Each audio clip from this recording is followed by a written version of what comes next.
Live. Tell the kids to go play on the tracks.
Live from the historic Santa Clara Depot, home of the South Bay Historical Railroad Society, this is the Crew Lounge, where knowledgeable people come to discuss railroading and model railroading topics.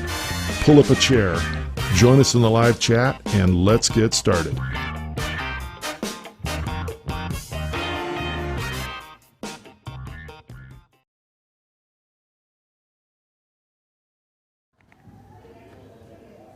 And here we are once again, live from the South Bay Historical Railroad Society. Thanks for joining us.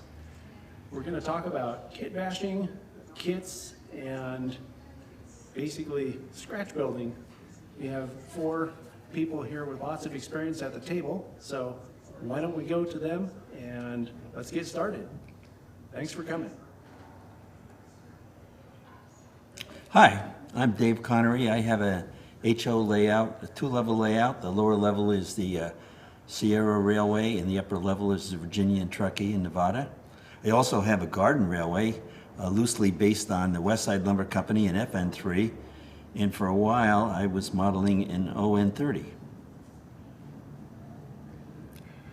I'm Dave Adams, and I've been modeling, I guess, according to my parents, probably for 61 years now. And if you're curious about what I build, it's basically 1/4-inch narrow gauge, ON3. And John and TSG basically put out a video on it. It's called the Derlin Branch. So if you're curious, you can look that up on the tube. Otherwise, I like scratch building, so we'll start with that. Hi, I'm Frank Markovich. I've been modeling for 65 years, but I didn't start with trains. I started with boats, airplanes. I got into trains after trying to fly airplanes, and I'd spend months building one. In 30 seconds it would be a kit again. So I gave up on that. And trains, I figured, well, if they stay on the tracks, I'm in good shape. I'm also in ON3, but I've also been in ON30 with Dave in a group, and I've built 2 N-scale layouts and 2 HO scale layouts. My home layout is in ON3. It's in a 16 by 22 foot room. It's been featured in the Narrow Gauge and Short Line Gazette. I'm Pat LaTorres.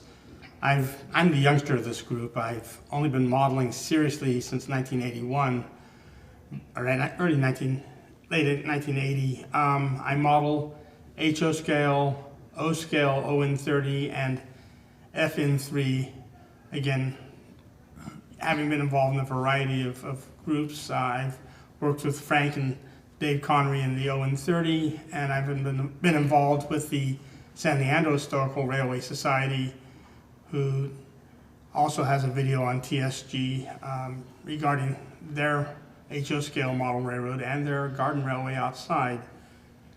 I got into kit bashing basically because I saw an article in a magazine about something that would be really easy, and I said, let's try this. And it was back in 1985. Athearn had just come out with their blue box tunnel motors, and Robert Zink had written an article in Model Railroader magazine about super detailing one of these models and making it more accurate by what is on the market today. It's sort of primitive, but at that time it was a big step up from the basic out of the kit, or out of the box model, and that's why I started kit bashing. Took the tunnel motor and did all the detailing on it and all the alternate parts and the scratch building parts that he put into it, and I said, oh, I can do this. And I think that's the biggest thing that will scare a lot of modelers off from trying to scratch build or kit bash, is that it's something terrifying and complicated, and it's really not. You should glue a couple of pieces of styrene together and all of a sudden you started kit bashing or scratch building. And my attitude is, if I can do it, anybody can do it. Maybe we ought to start with a little definition of the different terms we're using: scratch building, kit bashing, kits, ready to run. To me, ready to run is pretty much that. In theory, you can put it on the layout; it's ready to go, whatever it is. We all know that that doesn't actually happen. That there's usually a lot of work to be done to get that actually work well. But then a kit is where in a box you got all the parts you need to finish the model. You probably need paint, you probably need glue, but beyond that, nothing. Kit bashing is where you take something like a kit and then you mix it up. Maybe combine several kits, maybe change the shape, change the walls, change the roof material, anything, a whole series of things you can do to alter it, make it different from everybody else's. And of course, scratch building, you basically start out with a blank page, get the plans, draw together all the materials, and then build your model. Is that kind of where you guys are? Yeah, exactly. The funny thing is the big difference between scratch building and kit building is, in the case of the kit, you've got the materials, but more importantly, you've got some assembly instructions. Yeah. And those, the quality of those will vary from kit manufacturer to kit manufacturer, but essentially you've got the recipe. So scratch building is, you can acquire all the same kinds of materials, but you've got to come up with your own recipe to build this thing. And so that's a good part of the fun for me, is how am I going to do this? And so that's it, and that's always appealed to me, which is one of the reasons why I got into narrow gauge, because I was going to have to do more of that than I was in HO, which is I was in for a number of years. And for me, I like the real funky, like this water card. I did it so the underbody, you could show it, but it's scratch built, but it's not 100% in it. You know, the brake cylinders, the wheel, the trucks, they're commercial parts. There's no reason to scratch build those usually. But what I do when I scratch build or kit bash, this was actually a car, but it's become a truck, is that I actually do a Microsoft project thing where I make my own kit instructions, acquire all the material before, and I'm not saying I'm 100% perfect in that, and then I can sort of keep track of how I go. So I get all the materials and I start assembly. And there was a number of reasons for scratch building. One of them is, money is always an issue, and here's a structure. It's just put together. It was scratch built from scraps I had from other kits and stuff. It didn't cost me anything except maybe the glue and the time. And it didn't take me more than 2 evenings to put this together. And so hardly any time, a little bit of effort, and I think it looks pretty decent for the amount of work I had to put into it. I think something else you have to look at is kits. Not all kits are created equal. For those who've been in the hobby for a number of years, a company called LaBelle made some passenger cars that were basically a box full of sticks, and they were very complicated, but they built up into a beautiful model. Whereas today you get somebody like the Proto 2000 series that Walters has, or Intermountain, and you've got a styrene kit that builds up into what 20 years ago would be a contest quality model, with all the details, the grab irons, the brake rigging and everything. And they're a very actually easy kit to build up as long as you take your time and pay attention to what you're doing. Scratch building, as Dave mentioned, is sometimes just not having the instructions in all these parts. I've got some models waiting at home that are boxes of wood, and at some point in time they'll turn into a nice, beautiful structure. But you have to take the time to think about it, and I think that's the biggest thing that scares a lot of people off from model building. It's so easy today to go out to the local hobby shop or go online to whomever, and you can plunk down your money and you have a built-up, ready-to-run model, but that model is the same built-up, ready-to-run model that everybody else has. And all four of us, having narrow gauge background, we end up with things that are a little bit different, and they're not as common, and so we had to learn to build a model. My model building experience started with building cars and airplanes back in the 60s, but when I got into trains, it was a whole different thing. This model of the saw finder's cabin, because of all the windows, it had no interior to speak of, and I was shamed into learning what the interior of the building would go together as, because it's a shop and a living quarters, and it's a challenge to me that each time I work on a model, I try to do a little bit better than the last model I did, and that's me challenging me, not worrying about a contest or anything else. I want to improve on anything I do, and sometimes I actually achieve that. Well, I think in part we're not very fair because all four of us tend to be scratch builders, and I'd like to say kind of a few words about kits, and because that's really where I started. Certainly, when I first got into the hobby, I started building some fairly simple kits, particularly at least in terms of structures. The kits that Campbell put out, I learned an awful lot of skills by building their kits. Today, most of them have gone up from the layout, but I really value that education they gave me. And then I moved up to some fine scale miniatures kits, which are even more interesting to do, more unique, and to the point where I've taken a couple of fine scale miniatures kits and kitbashed them so that you'd probably have trouble telling what they came out of. And I know for some people out there, even touching the insides of a yellow box is it's terrible. And I think as a modeler, you just jump after a while. You just jump in. You don't fear that like there's something life or death. You just go after it. But as Dave said, the hardest part is not the building, which you think it is. The hardest part is getting the plans or the directions. Once you've got that done, that's the hard part to scratch, but at least for me, usually. Once I get past there, it goes very fast. As Dave, as long as he brought us back to kit building, I'm not opposed to kits. In fact, I use as many kits as I possibly can find that basically fit what I'm trying to do with the railroad. And some of those things were done up exactly for what I was looking for the period and era and what they represent. Others weren't, so those got modified or bashed. But unfortunately, those are in the minority, so I've had to do a good part of it the hard way. The other thing too on the instructions is this little gadget right here was something I just knocked out in the last 3 or 4 evenings, and that came out of a one-page Southern Pacific Common Standard that was published in Train Lines, a number of years ago, and I kind of took a fancy to it because what this is a portable cattle chute. Well, I like operations, so this was going to allow me to add something else to my operations. I can now take this thing apart, put it on a flat car, take off with a bunch of stock cars or whatever it is, and I can now load cattle on places on my railroad where I had not intended to actually build a stockyard. So this is, the motive here was the wrong railroad, but the right idea. And I've got pictures of them doing it on the Rio Grande. I just haven't been able to find the plans. So the other thing is the instructions. Well, the good news about, prototype common standards, they aren't instructions, but they've got an awful lot of dimensions and an awful lot of information on materials. So you've got just about everything you need to go to assemble your own kit.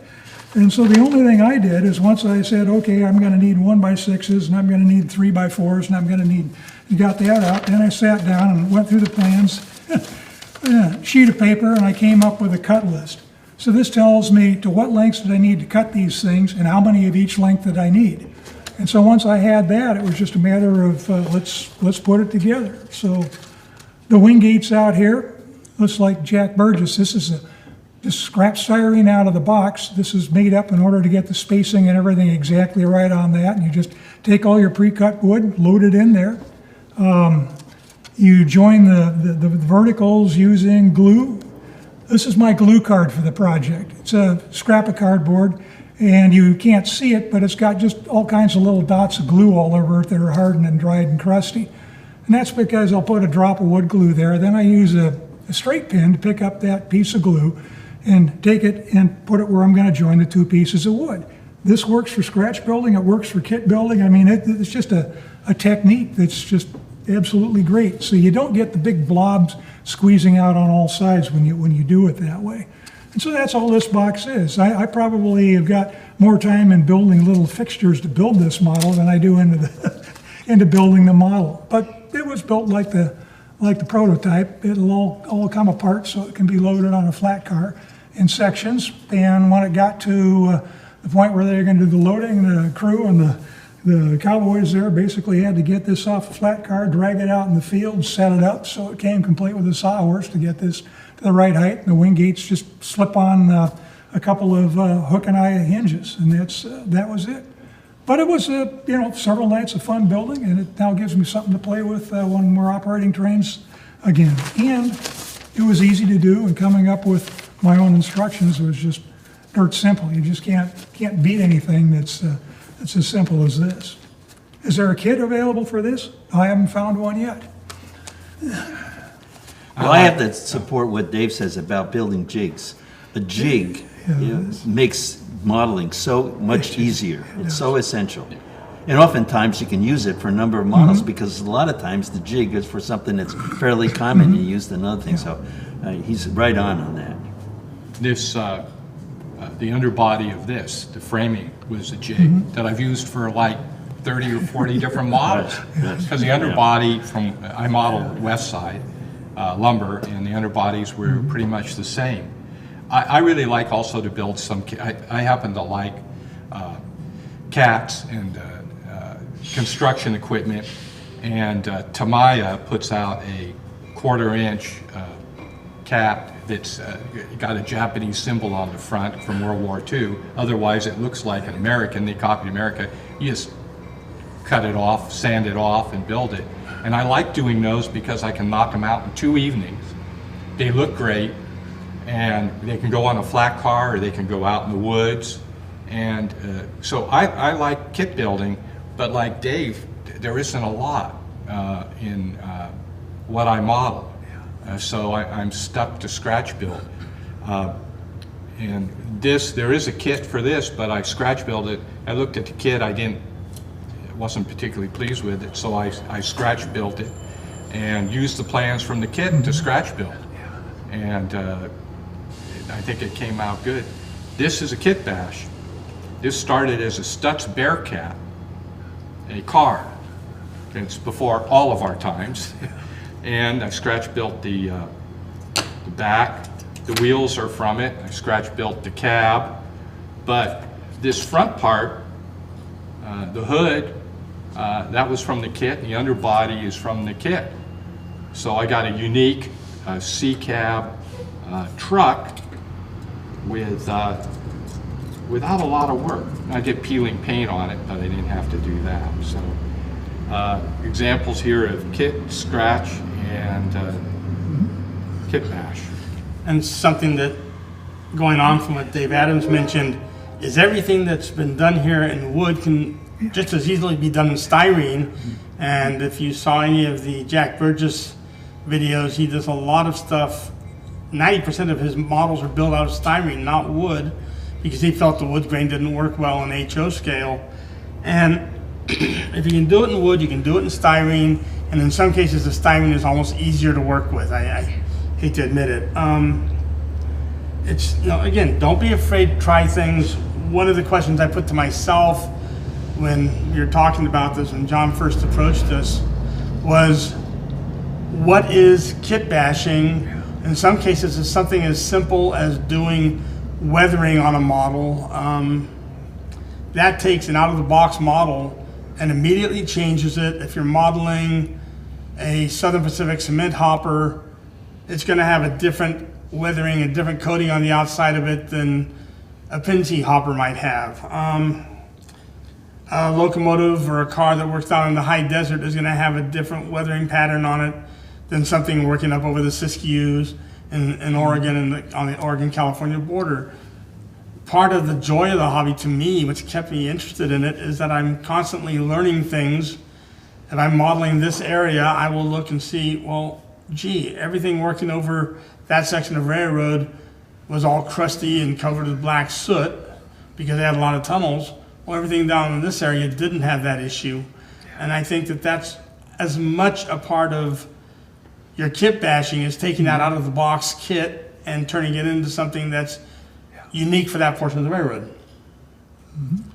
You know, you mentioned something that brings to mind a thought that I had, and a fellow mentioned this to me once, that most of us are either historians that could get wrapped up in the model because that's all we have left of the history, or we're modelers that get wrapped up in the history because we're busy trying to find what was really there. So the two hobbies kind of come together.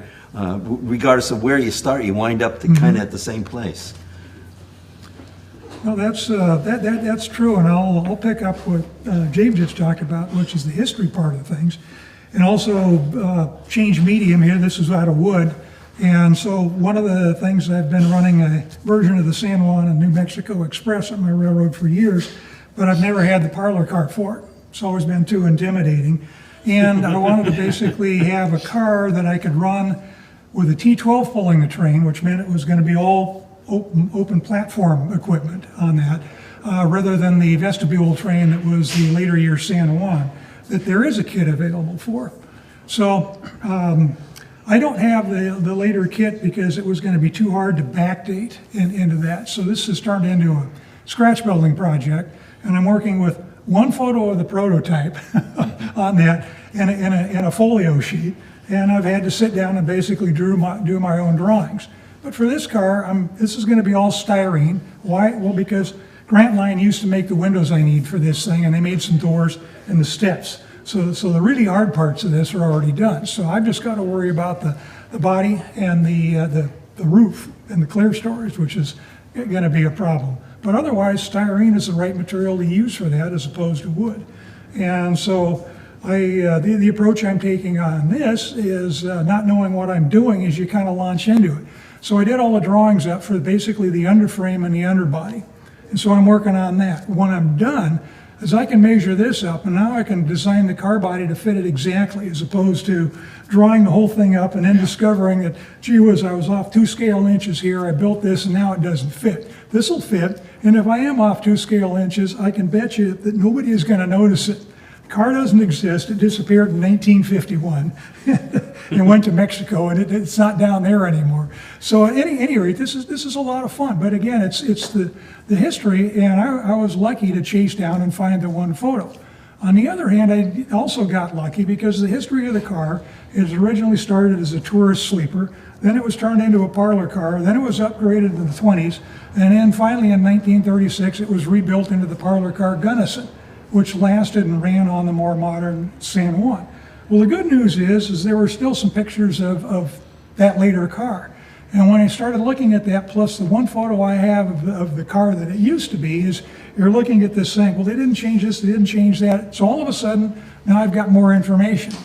There's certain information I can't use, such as my car basically had an oval window in it where the women's restroom was. The modernized Gunnison had a little bitty small square window, which was no fun. So I'm kind of glad that, I didn't buy the kit because I'd have parts I didn't need. But otherwise, this is what you've got going on, and it's going to go. And when I get the underbody finished, then I'll sit down and I'll draw the plans for the body. You had some questions, John. Yeah, there's a question. A lot of people in the comments are talking about 3D printing. You want to pontificate on 3D printing for a minute? Just see where that goes? I think it's got a lot to contribute to the hobby. I know nothing about doing it, and that's other than a couple of clinics that Jack Burgess put on about how to use different drafting programs to make the plans. I really don't know anything about it. I have some 3D printed kits that I've gotten from friends that I'm going to try to build up as kit bashers, by the way. But I think it's a very valid part of the hobby. a tool is out there. You'd be silly to ignore it. Well, I think we've got several things happening in the hobby now. Certainly, laser cutting has allowed us to get some wonderful things. In 3D printing, the hard part of that, because of places like Shapeways that'll actually do the printing for you, the hard part of that is learning the 3D CAD programs in order to create the part. I've used a lot of parts that I purchased online from Shapeways, but I don't have the skills, the computer skills to design it. But one of the things that kind of a poor man's laser that I did invest in was a couple $100 to a circuit, a little thing that's designed to cut out things for scrapbooking, etc. But it is capable of cutting .03 styrene and 16th inch wood, and so just recently I built 4 buildings, and I was able to design them in a couple hours. The program is on the cloud, so you don't actually have the program. You just go and do it, and then you print it out on your local printer, or cut it out on your local printer, and you can do some amazingly, really precise cutting and create your own kit with that technology. And of course, the lasers can do a lot more than probably that circuit can do. So I've done both laser cutting. I've got a friend who has a laser machine, and I've also sent it out to the guy who built those kits. RF laser. RF laser. And then I've tried 3D printing, and a lot of libraries, the library in where I live has a 3D printer, and I schedule time on it, and the guy who's in charge of all the technology asked me to be on a committee, so I can go there and use it more than other people, and it's a good trade. But I've done windows, caboose windows, and one of the things that's good about it is you can become A, very precise, and B, get them very thin. And in O scale, I think it works really well. I'm not so sure about HO, but I've seen what Jack Burgess has done, and it's pretty amazing. Laser cutting is also you got to know CAD programs, and I'm not very good at them. I think I can scratch build out of wood the windows and stuff faster than I can draw them. But the thing is I can make multiples. So that's the real advantage of laser cutting, and I think 3D printing. You had some? Go ahead, Pat. I was going to ask John if he had some more questions. Oh, actually, there's another question, but I have to put the camera on me, unfortunately. That way people can hear me. So, people are kind of curious about your take on how scratch building began, and how did it become so rare nowadays? Desperation is how it began. Well, I agree with that. yeah, I mean, if you want something and it doesn't exist, that's your choice. But when you say it doesn't, you don't see of it much. If you go to a narrow gauge convention, you will see a lot of scratch building. Narrow gaugers, because they've had to, become pretty prevalent scratch builders. Well, the other way to become a scratch builder is to start model railroading when you're 5. And you can't afford anything, and you can't afford the kits, and so you end up using cereal boxes, oatmeal boxes, and things of this sort. Elmer's glue, water-based paints, which warps everything. Then you discover about bracing the interiors of structures. You learn from your mistakes as you go. And I just have always thought that was fun. And you could, let's see. It wasn't until I was a teenager did I discover Model Railroader, and they had real articles on how to build stuff. And this is ancient history because I'm an old guy now. But that was it. And so you built according to their plans, and you developed your skills. And it's people are afraid of it, and I've thrown away more stuff than I've kept. I mean, it's just part of the game. And do I build things right, and do they come out right? The answer is no. Just every project I run, work myself into a corner I can't get out of. So you got to stop that approach, back up, take another run at it, and do it again. I mean, failure is not a problem when you're scratch building. I mean, it's most of your materials and things you're using are pretty inexpensive. So the only thing you've lost is time, and you've learned something. don't do it that way again, which is. I think I built a caboose, West Side number 4, short caboose. I have 3 of them. 2 of them are in the scrap box. Because I started, and one of the things, after I started, I saw a rebuild of the caboose up at a museum in Nevada County, narrow gauge museum, and I found out the siding was a type of siding called shiplap siding. So I took what I'd already done. I says, okay, how can I make shiplap siding? And it took me about a month to figure out how to do it. And like, if you looked at the model, none of you could tell that it was shiplap siding, but I know it is. So I think something that everybody has mentioned is that you will make mistakes. And that's with a kit, with a Kitbash, with a scratch build. You are going to make mistakes. I had a college professor said, if you don't make mistakes, you haven't learned anything. Yeah. And that stuck with me more than anything else, is that I've learned a whole heck of a lot over the years, because I've made a bundle of mistakes. But I think that that's the key. And a lot of times, that model you're building that you goofed up on and it became a mistake, maybe able to be repurposed someplace also. You don't necessarily throw it away. You just put it aside into the scrap box and they'll come back to it later.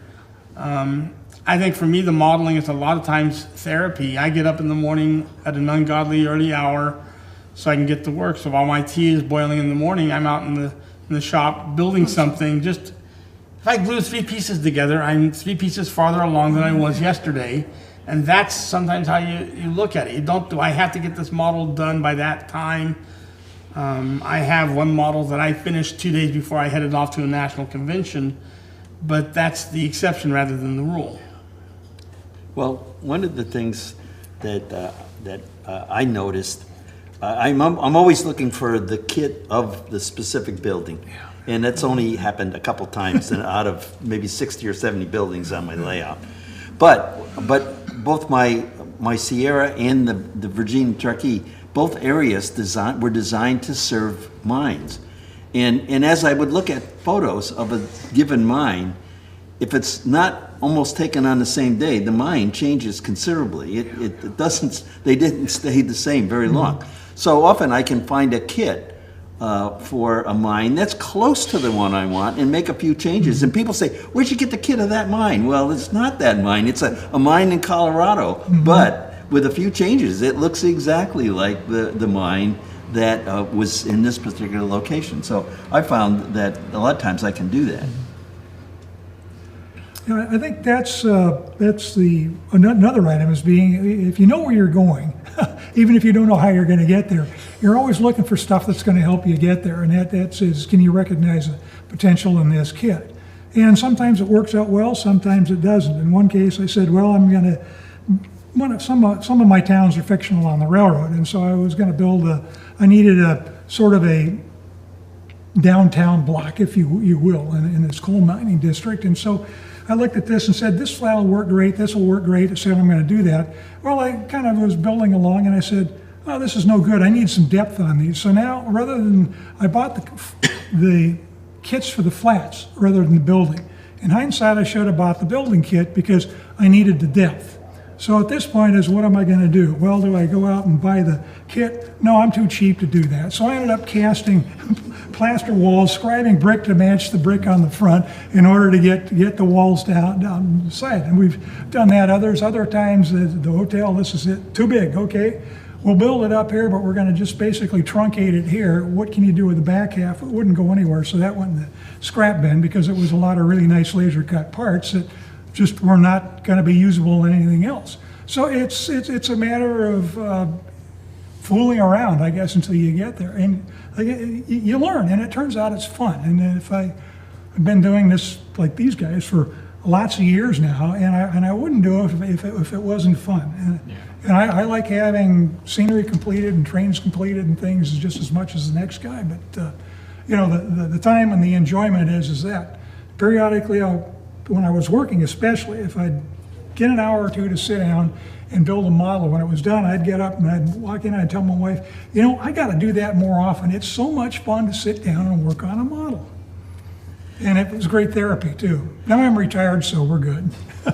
Well, I think the motivations you had, why are you in the hobby, is real important. Because I know one of the draws to me, the hobby, is being able to build models. I know there are people in the hobby that really don't want to build models. RTR is ready to run is right for them probably. They just want to get quickly into the operation phase. But I really enjoy the pleasure of building a model. And when I look at it, I remember back, just in looking at it, I get back some of a little bit of that pleasure that I put into it when I built it. And I think so. You got to think, why am I in the hobby? If you're in the hobby to build models, and then kitbashing and scratch building are key. If you're in to run trains, you might want to not. We have another question, and actually you guys could each take this, I think, just tell your own story. Someone wants to know what are some of the hardest things that you've scratch built, why were they hard, and what were your solutions to the challenges that you faced? Ooh, good question. I'll start. I think probably the hardest one I ever did was I built a model of the engine house in Carson City on the Virginia Truckee. It was a huge building. I had to selectively compress it to fit it on the layout. But I did it. It was all stone building, so I did it all with plaster casting. So I had to create the plaster castings, and I think I probably wound up. I figured I could do it with like 16 molds. Because several wall patterns repeated themselves a number of times. I had put that project off for years because it just seemed overwhelming. Once I got into it, it went very, very fast. I think it went well and it came out great. I'm really happy with the way it came out. And in that project, there was also the doors. Well, that posed a problem to me. Obviously, I was going to have to scratch build the doors. It turns out there was.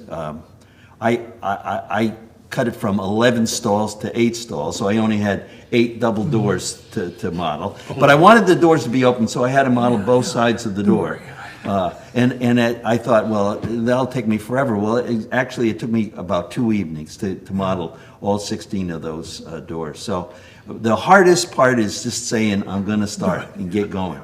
Once you clear your work area and start building that project, things usually go a lot faster. I was going to say, I'm glad to hear Dave's story about the engine house, because every project that I'm about to start is always the hardest one I've ever done, right? Because you haven't got into it yet, and there's all these unknowns you're going to have to work your way through. Otherwise, I think up until this point, probably the biggest project I've certainly done is scratch building the Chama Roundhouse, and that was made out of it's primarily styrene, except it's got a wood deck and it's got wood shingles for the roof. The rest of it was styrene because I wanted to model this when it was still a well-maintained building. And the viewing distance is about 4 feet for a viewer to look at it. So I wasn't going to worry about nail holes and wood graining because this was going to be painted to look like it was well-maintained.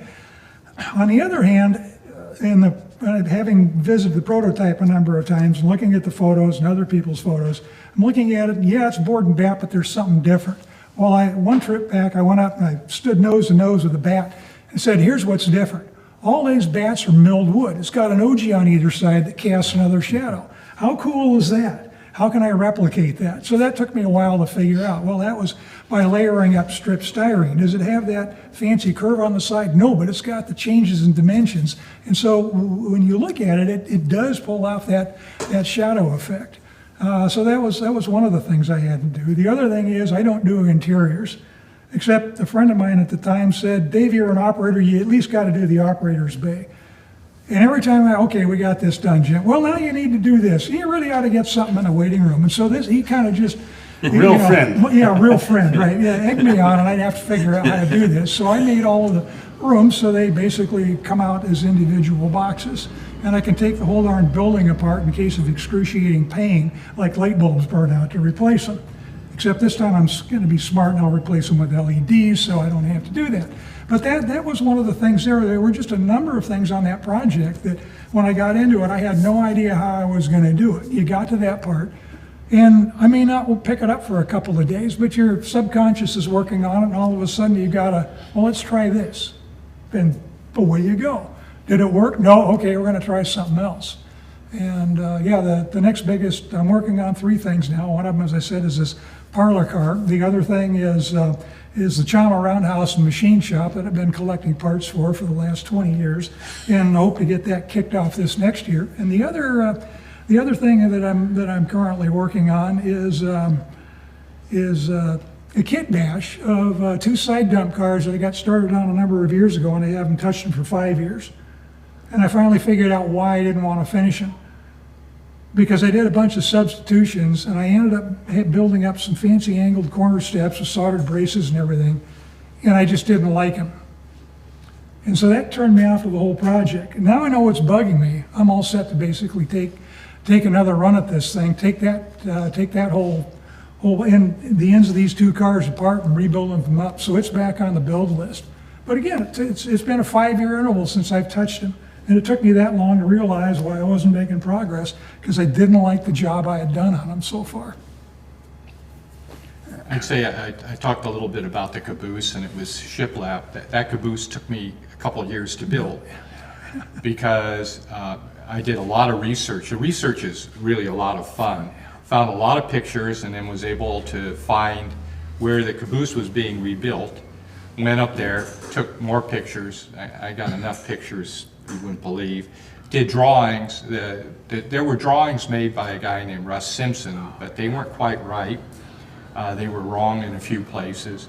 And some of the problems that I faced in there, the framing on the inside was mitered into the frame on the sills. So I mitered it, and I built a lot of different sills till I could get it right. I learned a little bit about how to cut with some knives I hadn't used before. And then the windows, there are, I think, 12 windows, 12 windows. They're not all the same size, and I wanted to use real glass and the wood on both sides. And anybody who's used microscope slide knows you get 1 piece for about every 4 you make. And so those windows took me a month of evenings, just that alone. It was really worth it because there were other problems, but those were the 2 main in the shiplap. But it was really worth it because it's like my favorite caboose that was on the west side. And but there were a number of little problems like that. I did a full interior, so I had to research what the interior was. Had a hard time finding a stove that looked right. The stoves that most people use are Grant Line, and they're totally different than the stove. Had to build a whole lot of different things for the interior, and I just scratch built them all. It was much easier to scratch build. I gave up looking for castings because they probably are, and I probably would find them if I looked now, but I couldn't find them now. But that's probably the most difficult, and took the longest. I think the most difficult scratch built project for me is going to be the one I'm working on right now, and I'm going to join with Dave and Dave. It's an engine house. It's a condensed version of the Colfax engine house on the Southern Pacific. I'm building for the San Leandro Club, and it's going to be, the building was wood and iron is how they had it in the description in the SP papers in their documents, which is a wooden frame with corrugated iron sheathing on the outside, and then the windows were set into that. And I have been able to find 3 photographs of that building. One from about 100 feet away, shot from the main line looking down on it. One directly lined up on the entrance where all the doors are from about 200 feet away. And one shot inside of one of the bays, which apparently had some narrow gauge trackage in it. And that's all I've been able to find.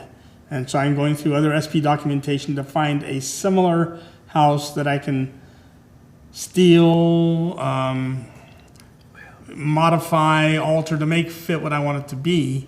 But this has been a real bear. I've been building it out of styrene, and I've got to build it on site on the model railroad of San Leandro, at the San Leandro Club as it exists right now around their operating sessions. And so it's been a bit of a challenge, but getting in there and getting it done. And the hardest part, like I said, is just having lack of information. And I've gone to all sorts of people. The only thing I haven't done is the Nevada County Museum might have some odd photographs that just, it's in the background even, that would help. But fortunately, somebody took over the Grant Line products for their windows, which had been discontinued shortly. They're now back online, and I think they've got the windows I need to do the building. I've got the corrugated metal siding to do it. And I'm going to cheat. I'm not going to do an interior. It's going to be out of sheet styrene with the corrugated metal on it because it's in a location where the public is never going to look inside, and I doubt most of the members of the club are going to look inside, so I don't think I'll be in trouble there. But the doors, again, doors being open, you have to show both sides of the door, so that's been a challenge. But it's the biggest thing is just, I'm going to do it. Tell yourself you're going to do it. Frank mentioned about how long it took him to do some of his models. Dave Adams mentioned the same thing. Don't be afraid to set a model aside for a while. If it's not fun, you're doing it wrong. And just go on to something else, relax your brain, come back and go at it when you're feeling fresh again, and it will come together. It'll just take time, and that's the patience is a virtue. Well, you know, you mentioned something, Pat, that come to mind. That same building that I had, the V&T engine house, I had intended to do a complete interior. In fact, I had acquired a whole series of photos taken inside the building so I could do it. And so I set it up for that.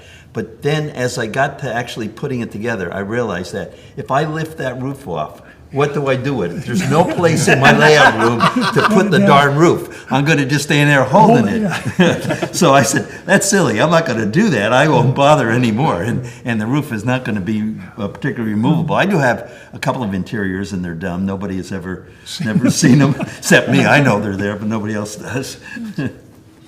It's like Frank's shiplap on the caboose. Yeah, right, yeah. Or the choice, yeah. I built a kit. Thomas York built a stone storefront from the Sierra, from Sonora. Yeah. And I built it, and I put it on and I did a full interior, and then I put it on with the back to the people. And I said, wait a minute, I did all this work on the interior, and nobody's going to see it. I ripped it out and turned it around. It doesn't make as much sense, but now people can see, and I have lights, so people can see the interior. Bad planning on my part. There's another question here. Good. Someone wants to know if any of you guys have experience with scratch building locomotives. I'm in the middle of it right now. I have not scratch built a locomotive, but I've done a lot of complete rebuilds on brass, including remotor, regear, frame, equalization, and things of this sort. So, yeah, that's something that I'll feel that, gee whiz, I really want to get into that about every decade or so, and then go at it. And again, my case is I end up doing it because I really need to add that locomotive to the roster. And it's been sitting under the layout collecting dust for a long time, fresh from the importer that doesn't run well, has all the wrong details on it, and you can't put it on the layout that way, or at least I can't. So. Other than that, what's wrong with it? Other than that, what's wrong with it? Well, it's like a kit that was built that you get to do a lot of disassembly of, and then go at it again based on the photographs and the drawings and everything you've accumulated. But yeah, that would be it. I've always been scared of my machining abilities aren't quite that precision. I think to be able to get basically do a frame, get the drivers done, get quartering done. Although I've been able to remove and reinstall the drivers and get them quartered right, so I don't know why I'm afraid of that. But it's just something I've looked at. Fortunately, over the years, the importers have done just about every locomotive I've been interested in obtaining, and so those are all in the stash. Half of them waiting to be rebuilt, the other half on the railroad. But it's again, do I need any more locomotives?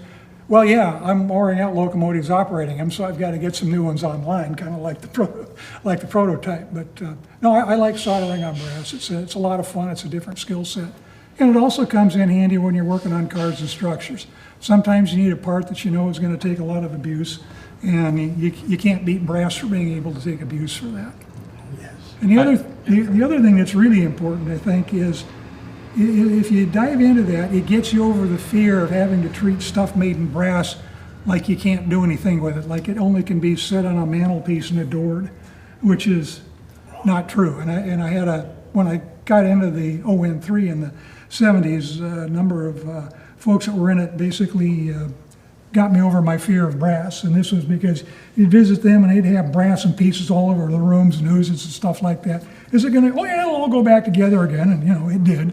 And then, so you kept asking them questions, and yeah, all of a sudden I could do that. And that was it. But scratch building one, there isn't a prototype that I need that I'm going to say, yeah, I got to do that. And I've got enough things to do that I don't need to pick that up just as another challenge. Yeah, I think that's the important issue, is that you got to decide what you're trying to get out of the hobby, and if you're trying to build the layout, you're going to lose 1 to 2 years if you scratch build the locomotive. Yeah. And most of us, you probably don't want to put that in front of you and to slow down your production on your layout. I've scratch built tenders, but not a locomotive. It's just, to me, it's too daunting. And like you, I'm not a machinist, and you know, I don't really enjoy soldering that much. So that's like not something that I find fun. But like Dave, I have 2 small railroads that I model, and I've been able to find and change other locomotives to match all of the locomotives in the area that I'm modeling. So there's not the need to really scratch build. Go ahead, Pat. I was going to say, I'm involved right now trying to work my way through the National Model Railroad Association's achievement program, and to do the Master Builder Motive Power, you have to scratch build 1 locomotive, and I've been silly enough to take it on, but I was smart enough to say I'm going to build an internal combustion locomotive, not a steam engine, which is mechanically is a lot easier to do and cosmetically is a lot easier to do. And basically I've got the chassis done. The engine that will be seen inside it is a dummy engine, but that's 90% done. But now I've got to build the body to this thing out of sheet styrene and various styrene shapes, and that's scaring me a little bit because I have another project to the side right now that is taking a higher priority, that engine house I spoke of. I get to push this one aside for a little bit to relax, but it's going to be one of these things that just, it's going to get done. I know how it's going to get done in my mind. I've got everything figured out. And I think that that's, again, something I would stress for anybody trying to build their own models is don't let it terrify you. I mean, Dave Adams mentioned the fear of brass. Brass is not sacred. It's not, you're not going to be sent to purgatory for damaging a brass locomotive. Guarantee it. Anything that somebody else can build, you can build. It just takes a little time to learn how to do it. Just make new mistakes and you'll get it straightened out in time. Yeah, so one of the projects I finished up about a year ago was I scratch built 5 telegraph sounders because I'm an operations kind of guy, and rather than just having a buzzer to call the station phone or whatever it is, wouldn't it be neat if we had a telegraph sounder over there that clacked away rather than just a buzzer going beep, pick up the phone. So that got me into machining a whole lot of brass, a whole lot of aluminum, and designing and winding electrical coils for these things. And then this is all driven by a circuit that's put out by Model Railroad Control Systems, whose layout's also been featured on one of John's videos. That's Seth Newman. And it's just kind of a neat thing, and it was a fun project. So yeah, I've developed enough machining capabilities and things on that to do it, but yeah, 5 of those things was enough. And so I really don't have the need to try a locomotive, but getting the air engines out of boxes, you bet, we'll do that. Well, one of the things that you just mentioned, Dave, and Frank had alluded to earlier, was that a lot of times when you're building cars, you're basically the same underframe is going to work for a lot of cars. And so you can really speed up the process by ganging up, maybe building 5 cars at a time. And by using jigs, you can get a lot done in a relatively small time, and they're all very accurate and very correct. And that also works with kits. If you're doing some of the detailed kits like the Intermountain or the Red Caboose or the earlier Proto 2000 kits, line yourself up with 3 or 4 at a time, do a production line, and all of a sudden all those little grab irons aren't as terrifying because you're doing the grab irons on 3 or 4 cars in a row, and then you're doing the brake rigging on 3 or 4 cars in a row, and it moves a lot faster. And that goes with even with kit bashing. If you're going to do the same kit bash, do it as a production line, and you're doing repetitive actions, and they actually flow a lot faster, and it takes the stress off of you. I do a lot of resin freight cars, probably done about 100 of them. But I usually do them in waves, and I'll do 5 or 6, and then I'll paint them all, because that saves cleaning an airbrush 5 or 6 times if I paint them all. So it goes, that speeds up that part of the process a whole lot. And so I build them, then I paint them, then I letter them, then I weather them. But I do them in a bunch, and you get a lot more done that way. At least I do. No, I absolutely agree with that, Dave. Some of my rolling stock is scratch built just simply because there weren't kits available. Most of it's kit built, and is it kit bashed? Well, not really. I mean, you collect the bunch of photos of the classic cars you've got, and I'll usually build them, well, let's see, I build them 6 at a time. Why? Well, because the guy I used to buy these kits from offered 6-packs, that's why. So, okay, we got them, let's go ahead and we'll do 6. And that was the same thing. Once you get into the rhythm of it, you're going, and at the end of the period of time is, man, you've got a lot more stuff right to run on your railroad, and it works great. I wanted to interject something real quickly. What about like a mentor? Have any of you guys befriended someone who taught you how to do stuff? I mean, I think you were talking, Dave, about the people that were narrow gaugers that had the brass stuff everywhere. Oh, yeah, and Did you ask someone for help? Oh yeah. So it's that's one of the great things about the hobby is the people in it, and 99% of the folks are going to be willing to talk to you about what they do and how they do it.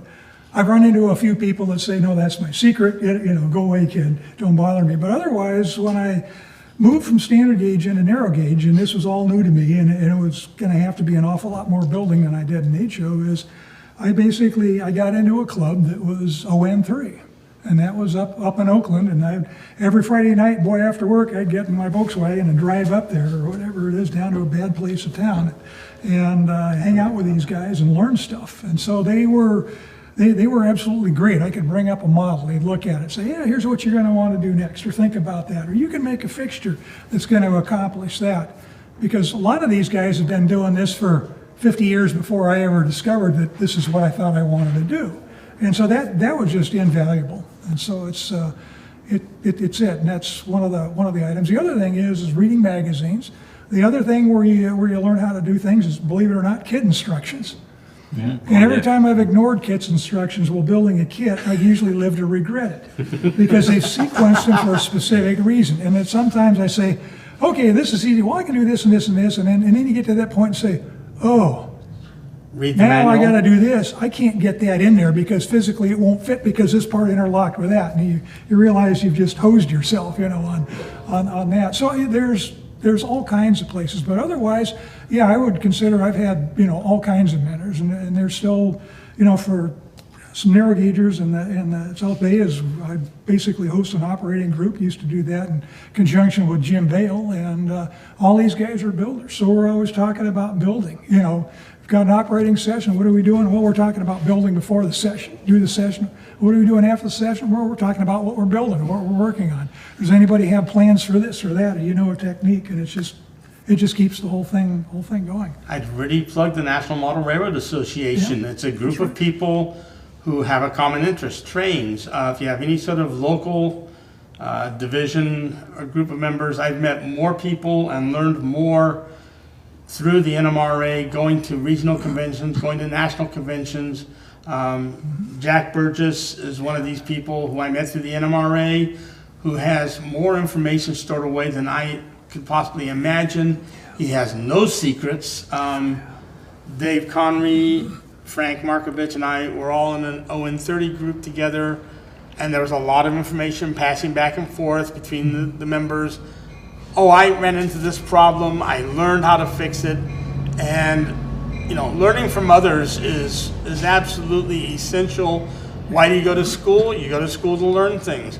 Well, for me, the School of Model Railroading has been largely through the NMRA. We're lucky here in the Bay Area that we've got a large group of people who have a number of railroads of different interests and different disciplines, but you learn things. You always learn something from somebody. That's something that I forgot who taught me now. You'll always learn something from every model railroad and every model railroader you run into, even if it's something not to do. You will have learned something. And it's not just that you're learning, but I find a lot of it is an inspiration. You see that someone else has done something, you say, wait a second, I've watched him put his pants on. He does it the same way I do. If he can do that, I can do that. And it challenges you to say, there is a way and I'll find it. So I was in a hobby store in San Mateo that no longer is, on 25th Avenue. And I go in, and I'm building at the time, I'd just been in model railroading a little while, I'm building plastic kits. They didn't look that great, but I thought they looked good. And I see this model that a guy named Colin Emerson built. And I go, wow, I want to do that. So I went home, I got phone books from, nobody tell me where he lived. The owner of the shop wouldn't tell me where he lived. And I found he was in Pacifica. I lived in Daly City. I called him up, he says, come on over. He spent an afternoon with me. Then he took me to a coast division of the PCR, the NMRA meet, introduced me to people, and I met this guy, Mick Greenberg, who was an excellent modeler. And the two of them showed me so much, I'm still using what they showed me. And it was like, and then we became friends outside of modeling. I helped his daughter put her first waterbed together. Colin and I did that. And she now works at our church, and I see her all the time. But what I found is most modelers will take you under their wing, and they'll introduce you. He introduced me to all sorts of people. I met Jack Burgess, I met Jim Tagney, a lot of people through that, and they've all helped me. And like right now in the PCR, we're thinking of instituting a buddy system to like help new people and do the same thing that Colin did with me, because that made a big difference. And by teaching you, a lot of times by teaching somebody how to do something, you're going to learn an easier way or a smarter way to do something, or you're going to get a new idea. Oh, let's try this, and it's feeding information back and forth, and that's what makes. I think what makes the hobby really as enjoyable as it is the people. I mean, I could sit at home and build trains by myself and lock myself in my garage and nobody'd ever see me. But by talking with people and seeing how they did something, and they may say, well, what if he tried this? And after I've given them an idea, and it's all called learning. And I think that's the biggest joy of this hobby is learning something. I mean, I was cursed. My mom was a school teacher, so learning was something that's always been ingrained in me. But if I can make it in learning something that I enjoy at the same time, that's pure fun, it's all the better. It's bonus points. We get any more questions, young man? Or? Yeah. Someone's asking if anybody at the table here on the panel has a YouTube channel of your own, or a website, or a blog, or anything like that. Unfortunately, I wouldn't have the time. I actually do. Mine's really easy. My name's Frank Markovich, and it's frankmarkovich.com, and I have some photos of my layout. And so that's my modeling website. Nobody else, huh? I do not know. No. Yeah, I didn't really think so. You have to be smart to run a website. I'm just a modeler. No, I also I run a historical thing every year, modeling, called West Side Reunion. And I have a website for that. I must be really honest, I pay somebody to do my websites. HTML is a foreign language to me, so I pay somebody, and it works out really well. So if they could go to West Side Reunion, they will see what I do. It's coming up in April 18th, and the day before, Dave was involved in the Sierra seminar. Yeah, there's actually a Sierra seminar video Yeah. on the channel Right. that we did this Yeah. past year. HTML is also a four-letter word. Yeah. Think about it. Yes. I know enough of those from model railroading. There was another question from earlier, and I think that you kind of touched on this just in the discussion, but I wonder if you guys have a thought about how different it is for people who do narrow gauge, because there's not as much stuff available, whether it be kits or whether it be ready to roll stuff. There's not a lot of manufacturers putting that stuff out. Do you think that also really leads into developing the skills or having to develop the skills that you need to do scratch building? Well, I think there's narrow gauge is an interesting subset of the hobby because that part of the hobby is so small. Most of the manufacturers are little garage manufacturers. So when you go to a convention, you're actually talking to the person who designs, builds, packages, and ships the product. It's a fairly close community, and so there's that encouragement. They'll often you'll talk to them, and the next year you'll go back and they'll say, "Oh, I don't know if you noticed in my catalog, but I've got the thing that you were asking about." I mean, it's not like some of the big companies that don't deal that personally with you. I think that, yeah, you talk to the manufacturers, and again, you talk to a lot of people who are modelers themselves, and I think that's the big difference. I mean, you pick on Horizon Models, which now has Athearn and Model Die Casting, and I forget who else under their wing, but they may have some, in the past dark ages, some touch with the hobby, but in general, they're a manufacturer. You go to a narrow gauge convention, you talk to the people from RS Laser or, oh God, I'm trying to think of his name now, but he does laser cut kit also and wood, Bill Banta. Now I talked to him and it's like, oh, you're Bill Banta, you are the person. And a lot of these people are the manufacturers because they build something that they needed. And well, then other people said, can you make one for me also? And then you mentioned that, well, I would like to get this piece to make this work. And they see, oh, there'll be another market for that. And they do this stuff, and it's really a big difference. I don't think it's just narrow gauge. I think it's any small, modeling any small, like I'm really fascinated by Pickering lumber. But Pickering would be a very difficult one. There's a caboose, that's it. Yeah. There's nothing else. Sumter Valley would be another one. Yeah. A lot of the logging lines, a lot of the mining lines, even some of the industrial, like the belt line, would be tough. Yes. So that if you're modeling SP, there's going to be stuff. You're modeling Pennsylvania, Pennsy, there's stuff. You're modeling belt line, Pickering, there's nothing. So you're forced to scratch build or Kitbash. So it's really then a function of not necessarily the gauge, but the rarity of whatever it is you're trying to reproduce. Correct. Yeah, Correct. if you take an example, we'll pick on the SP because there's a lot of stuff. So I'm a closet SP fan. It's just my wife said if I change gauges or scales one more time, as I'm out of the house. So we're sticking with the narrow gauge. But otherwise, we got quarter-inch scale SP stuff squirreled away to build one of these days.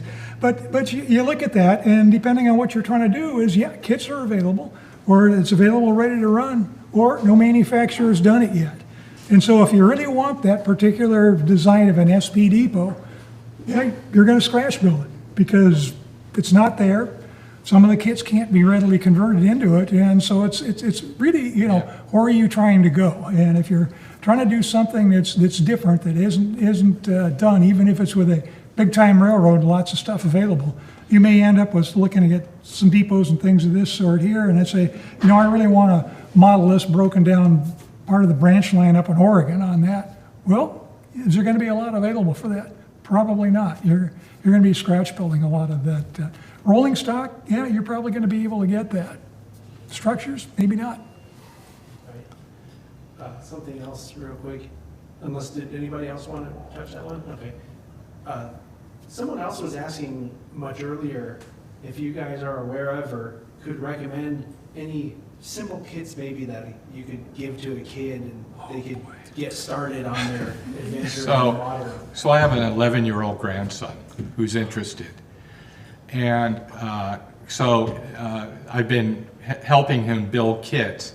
And so some of the kits, like the old roundhouse kits, you can find those at swap meets. I don't think they make them anymore, but you can find them.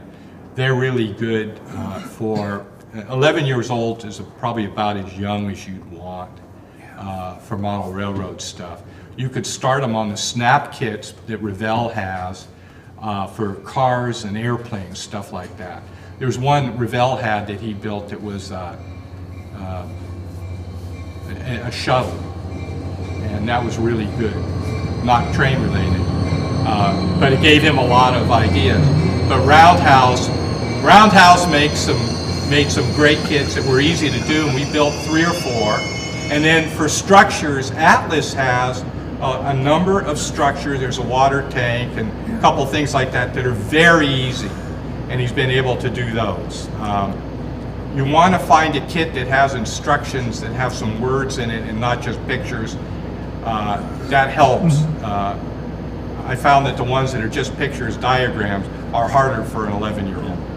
I found, at least for me, when I first got into the hobby, I learned a great deal from Campbell kits because their instructions, I think, are excellent. They very step-by-step take you through everything, warn you about the things that you got to be careful about. So as you get to Craftsman kits, I think that's a wonderful entree. But I also learned a lot from a series of kits that I wish they still produced. MDC Roundhouse used to do 3-in-1 kits. It was a Kitbash kit. It was kind of crazy idea, but they took parts from several different of their other kits, put them in a box, give you some instructions, and said, okay, here's what you got to do. You got to cut this off here and glue this on here and do. But it broke down the worry about getting in there and start cutting in scratch build or kit bashing, and it was I think a wonderful entree to the kit bashing skills. One resource that we haven't talked about is the train shows, like the Great Train Show, things like that. You'll find vendors that have tables full of these old kits, and that's where you're going to find those model die casting kits, the roundhouse kits, is that they're really handy. Some of the simpler wooden kits, some of the Bantam Model Works kits are very simple. There are some other manufacturers that make simple wood kits that you can build. If you can find the old Revell model railroad kits, again, a lot at the train shows, you'll swap meets, you'll see people with these that have been stuck on somebody else's shelf for umpteen years, and that's really a good kit to start with, and then you can modify it and kit bash it and try changing things. But the 3-in-1 kits that Dave mentioned are really, that's what I first started with kit bashing on, was because what are you going to do? You're going to screw up a bunch of parts. Oh, gee willikers, that's not going to hurt anybody, and you've learned something. So, would you say that a logical progression might be to start off just with simple kits so that you get accustomed to using or manipulating the materials and such, and then maybe, like you were saying, Dave, maybe try one of those things where they put all the Frankenstein model is what I'm going to call it. It's parts. That's what it is. Right? And then maybe go to scratch building once you're You can do that, or the other thing is, if you're just going to try things out, is get yourself a sheet of foam core or a sheet of quality cardstock, and a simple plan and scratch build. This thing going to be beautiful. Some people are going to make it beautiful. Other guys, no, this is a learning experience. But I mean, it's you can't go wrong by just jumping in on that. It's it. So well, let's see. The first kit I got in ON3. Came home from the hobby shop, opened it up, looked at the instructions. It was 1 page, and it had an isometric drawing, and it had a lettering diagram on it. It had 1 paragraph. The gist of the paragraph is that, well, we don't need to explain all the parts and the kits to you, and we don't need this or anything else because you're an ON3 modeler and you already know all this stuff. And I'm going, thanks. First one, I didn't know any of this stuff. So, then that was a matter of the Oakland Club saying, okay, what have I got here?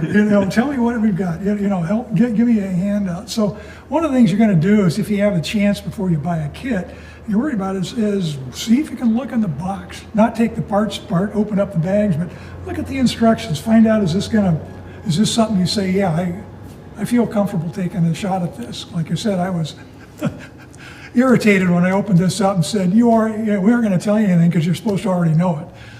If you buy stuff at the swap meets or train shows, I really recommend you open it up and inspect it. I've been burned more than once.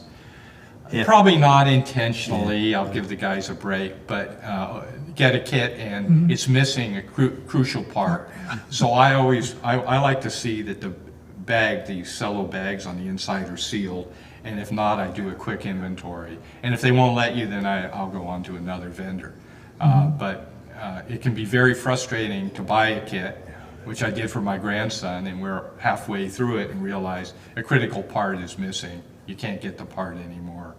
And that's discouraging to a kid. Yeah.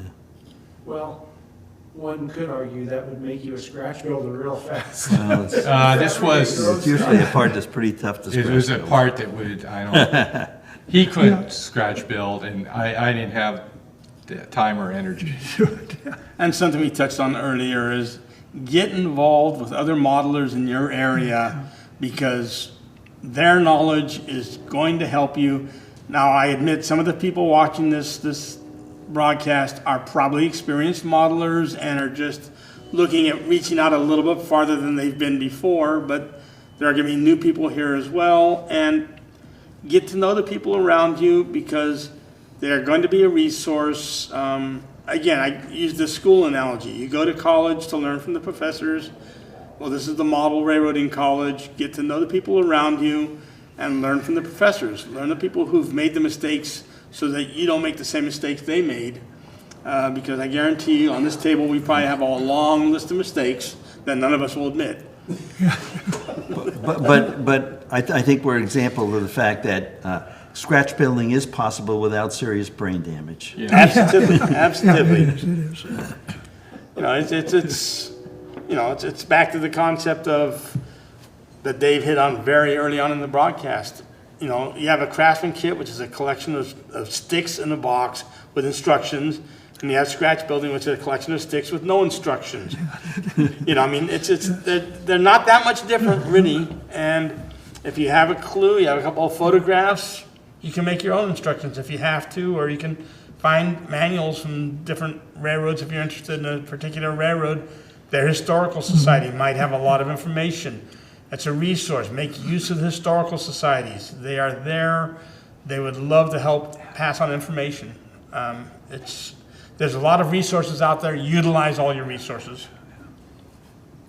To kind of pick up on one of the thoughts that Dave had earlier on that, and that is, scratch building, are you a historian, or are you both? Well, you end up having to be both, and so that's the other fun part about scratch building is you've got to do that. And in the age of the internet and communications and bigger networks of modelers is, boy, I mean, stuff turns up. It's just amazing. There used to be a standing joke in the hobby: if you needed material to build a model, build the model first, display it, then all the material shows up, because everybody will say, oh, I wish I would have known here. You did all this wrong. See, I got the prints and plans. Well, the age of the internet is that doesn't happen much anymore, because there's so many people that have gotten collected material that are willing to help you out or share it or whatever. It's super. Yeah. The downside is you don't get much model building done because you're so busy doing research, because it's so neat. You can go down one rat hole after another, and it's all kinds of fun. Seriously, it's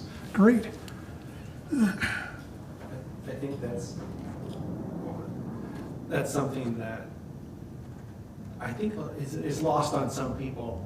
The interconnection between modeling and the historical research. Oh, that you have gosh, to do. Actually, since we're on it and since the food's not here, you guys want to talk about that a little bit? I think it would be kind of a cool thing. First thing I can say is the historical research gives you a great excuse to go on some wonderful vacations. Yeah. Because you go places you would not, no, I mean, I'm quite serious about this. You'll go on places that you would never have thought to go to, so you can take pictures of things. And I've had trips up to the Cascade Mountains with friends of mine to go and take pictures of things that, I want to model that building, or I want to model that area. And it gives you a great excuse for a camping trip and a summer vacation. I go on a regular vacation every year now with some friends of mine up beyond Westwood. It started off as a rail fanning thing, and now it's just an annual vacation. So it all ties together. And the learning side of it, well, Frank's a teacher and I'm a learner, so it's like, it's always fun. So for West Side, I'm really blessed because there's a museum in Tuolumne City. There's a museum that has a lot of, it's basically West Side. There's the property which the Indians don't want to let you on, but I go on anyway. And there's a museum in Sonora that's very good. Then we've just moved our West Side Yahoo groups with literally 1,000 pictures over to Groups.io. Then there's the Nevada County Narrow Gauge, which is restoring a number of West Side. And then there's engines and rolling stock at Roaring Camp, at Yosemite Sugar Pine Railroad that you can see. There's other places, but right now my mind is blank. But so you can go to you can see the stuff up front.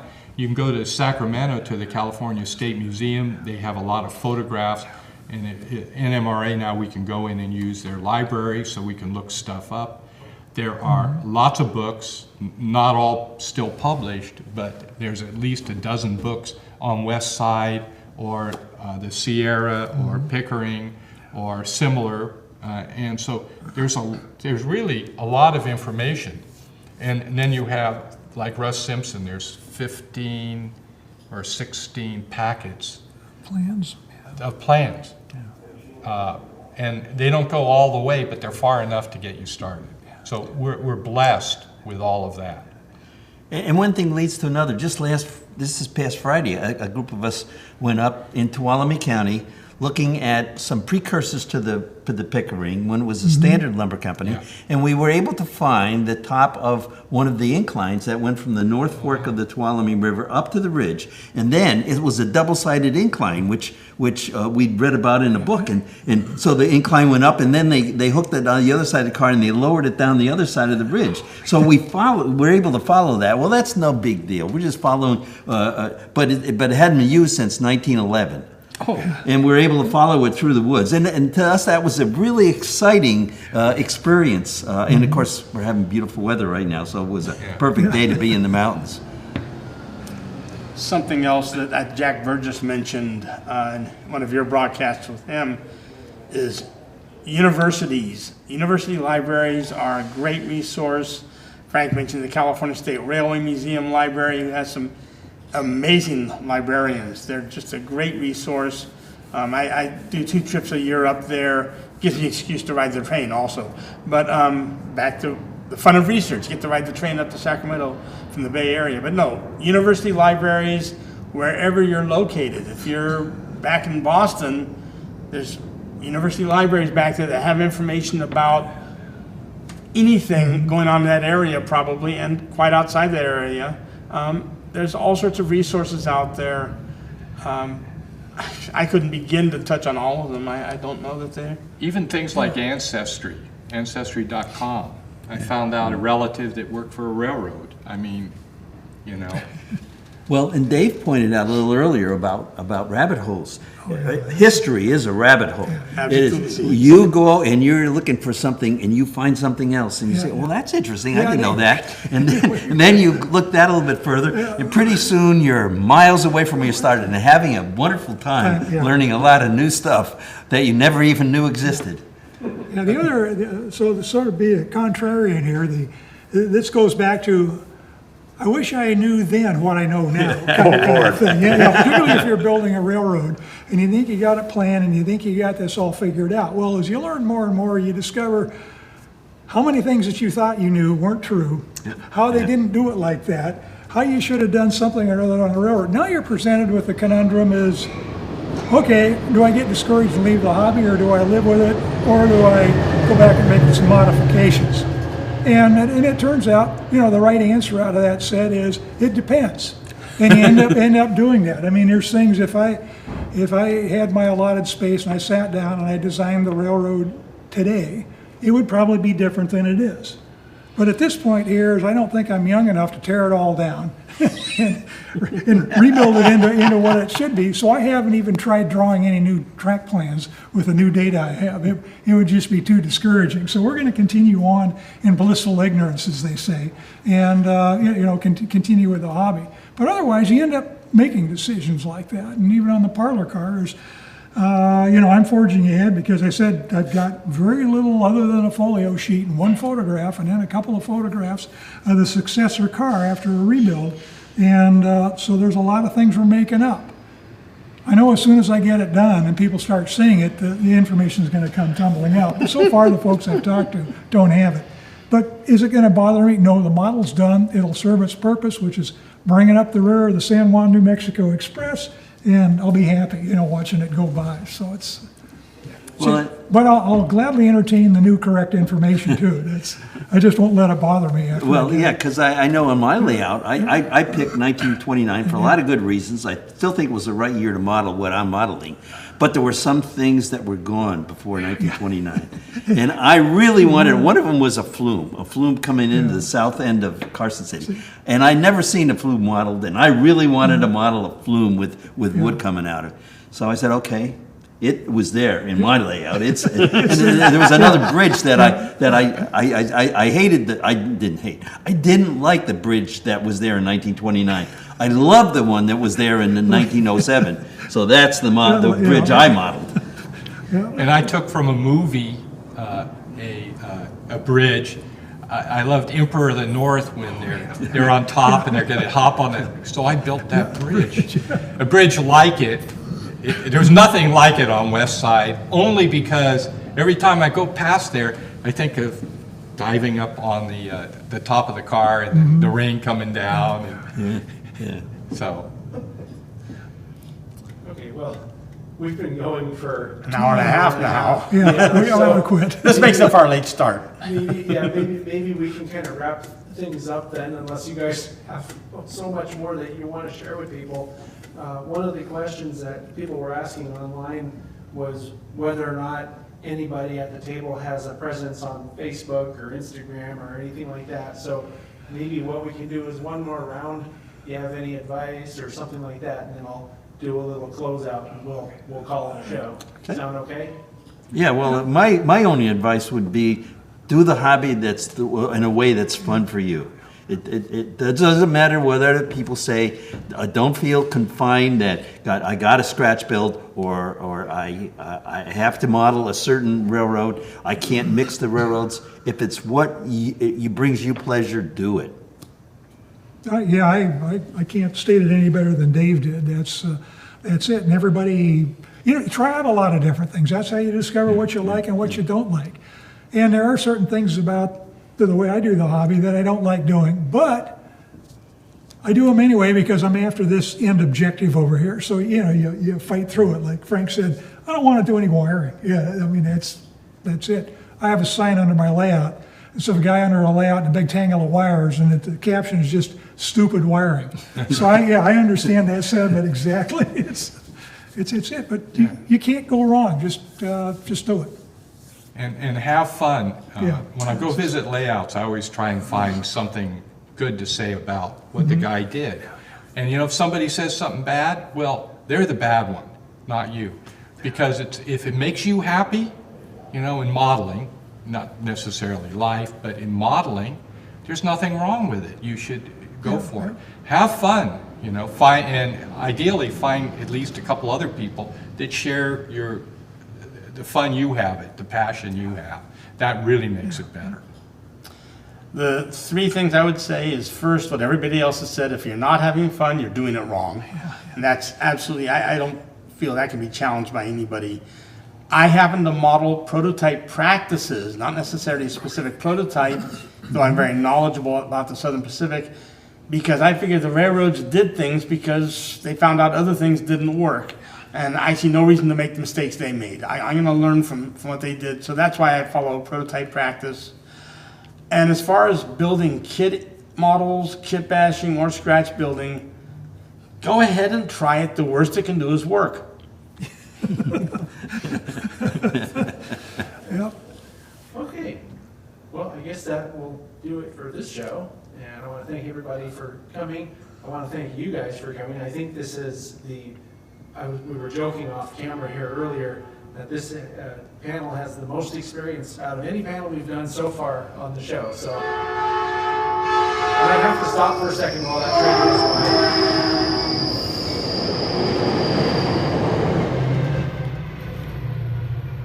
I learned the hard way that if I talk when the right, with a subwoofer, I learned the hard way that if I try to talk when the trains are going by, nobody hears it. So thank you guys for coming. I'm sure that the audience got a lot from that, and also feel free to check in on the video eventually. I mean, it's posting live, so it'll be there. There may be some questions that people come up with that appear in the comment section below. And if anybody watching on the replay or whatever you want to call it has a question, you can type it in there in the comment section. And I want to also take a second to thank the chat moderators in the live chat. They're the ones who keep everything going there and keep people on target there. And yeah, I think that's it. We're gonna go as soon as I can figure out how to make this program work, and we'll see you next time. Thanks for watching.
I'm still trying to figure out how to post on YouTube, so it's like,